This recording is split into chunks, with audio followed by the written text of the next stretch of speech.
IT managers, you're going to the application suite. Red Hat OpenShift, costs are going up. So how are you going to cut your cost to manage this platform and help offset some of that cost? Guess what?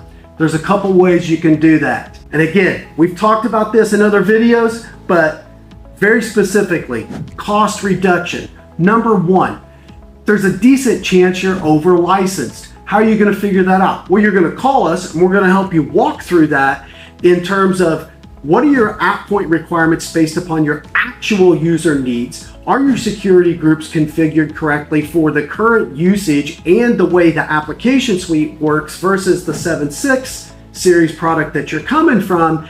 And I'll tell you what, 90+% of our customers see a reduction in cost in the licensing because of the way they set it up initially for user-based licensing and the way they use it today for app point-based licensing.